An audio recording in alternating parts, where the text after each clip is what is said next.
Plasma ଦାନ କଲେ ଏସ୍ସିବିର ଜଣେ ଡାକ୍ତର ଓ ତାଙ୍କ ଧର୍ମପତ୍ନୀ।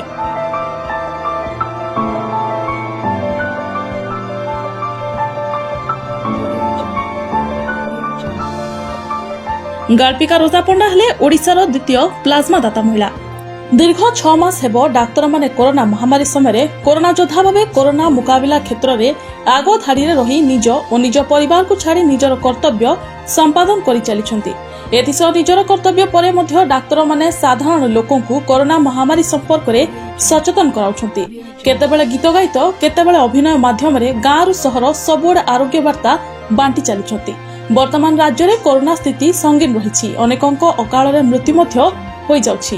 ତେଣୁ ଏଭଳି ପରିସ୍ଥିତିରେ ରାଜ୍ୟରେ ପ୍ଲାଜମା ଥେରାପି ଦ୍ୱାରା ଜଣେ ଗୁରୁତର କରୋନା ଆକ୍ରାନ୍ତ ସୁସ୍ଥ ହେବା ପରେ କଟକ ଏସ୍ସିବି ମେଡିକାଲରେ କାର୍ଯ୍ୟରତ ରୁମାଟୋଲୋଜିର assistant professor doctor Soumyaranjan Tripathy ଯେଉଁମାନେ କରୋନା ସଂକ୍ରମଣରୁ ସୁସ୍ଥ ହୋଇଛନ୍ତି ସେମାନଙ୍କୁ ପ୍ଲାଜମା ଦାନ କରିବାକୁ ଆଗେଇ ଆସିଛନ୍ତି। ଏଥିସହ କଟକ ଏସ୍ସିବିର ଡାକ୍ତର ସୌମ୍ୟରଞ୍ଜନଙ୍କ ଧର୍ମପତ୍ନୀ ତଥା ଓଡ଼ିଶାରେ ଜଣେ ନବାଗତ ଆଗଧାଡିର ଗଳ୍ପ ଲେଖିକା ରୋଜା ପଣ୍ଡା ଗତକାଲି କଟକ ଏସ୍ସିବି ପ୍ଲାଜମା ବ୍ୟାଙ୍କରେ ପ୍ଲାଜମା ଦାନ କରିଛନ୍ତି।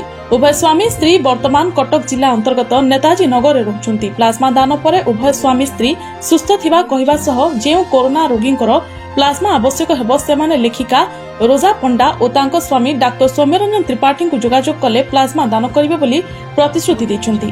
ଲେଖିକା ରୋଜା ପଣ୍ଡା ରାଜ୍ୟରେ ଦ୍ୱିତୀୟ ମହିଳା ଭାବେ ପ୍ଲାଜମା ଦାନ କରିଥିବା ବେଳେ କଟକ ଏସ୍ସିବି କର୍ତ୍ତୃପକ୍ଷ ସ୍ୱାମୀ ସ୍ତ୍ରୀ ଉଭୟଙ୍କୁ ପ୍ଲାଜମା ଦାତା ଭାବେ ପ୍ରମାଣପତ୍ର ପ୍ରଦାନ କରି ଶୁଭେଚ୍ଛା ଜଣାଇଛନ୍ତି।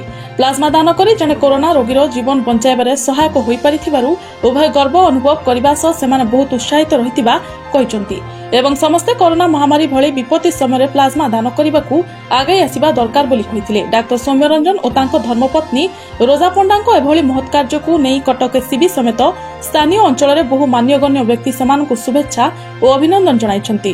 କଟକରୁ ସଂଗ୍ରାମ ଜେନାଙ୍କ ରିପୋର୍ଟ, ସତ୍ୟ ନ୍ୟୁଜ 24। ଆପଣ ଦେଖୁଛନ୍ତି ସତ୍ୟ ନ୍ୟୁଜ 24।